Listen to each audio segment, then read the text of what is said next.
迎嚟到 Omea Device， 有5個功能做對比嘅。咁咧有text file 啦、圖片啦、PDF 啦、Excel 啦同埋 folder 嘅。咁咧 text file 咧你可以咁拉入去咧就非常之方便啦。之後就撳一個掣生成比較報告，之後等一陣間好快就會下低咧就出現比較報告噶啦。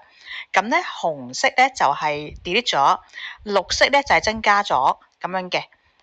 咁多字佢都密密麻麻都好快對到出嚟俾你㗎。咁碌翻上去上邊咧，咁咧就會有啲文字俾你作對比嘅。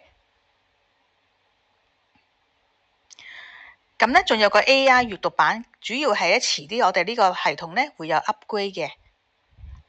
咁咧你睇翻嗰個雙視覺說明咧，咁就會話俾你聽紅色、綠色同埋黃色咧會點樣有個變化出嚟，係啦。咁最主要嘅咧係有人類閱讀版同埋 AI 閱讀品嘅，係啦。咁個報告都將可以出嚟嘅。咁而家咧試下比較下 Folder 入邊，咁呢隻 Apps 咧係100% 純本地運作嘅，因為瀏覽器咧為咗保護你咧，咁咧就選擇咗 Folder 之後咧就會有個警告話俾你聽咧，咁就問你係咪 trust 呢一個 site，但係我保證係100% 純本地運作嘅，係啦。如果你唔信咧，可以團咗個 WiFi 試下都得嘅。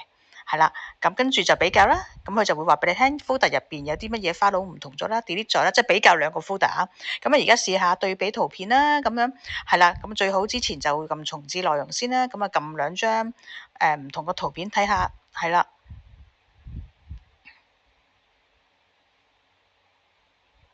咁就撳俾報告啦。咁拉到下邊咧，咁佢就話俾你聽，原來有個紅色點咧，呢個位置咧就有啲唔同嘅。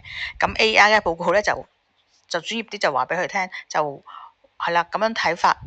咁重置咗內容之後咧，咁其實呢隻 Apps 咧仲有個 Light Mode 同埋 Dark Mode， 係啦，咁仲可以直接喺手機下載變成 Apps， 方便易用，仲可以 share 呢隻 Apps。如果大家中意嘅，可以分享俾你嘅身邊嘅朋友。咁呢隻 Apps 咧仲有繁體中文、簡體中文同埋英文選擇嘅，非常之好用。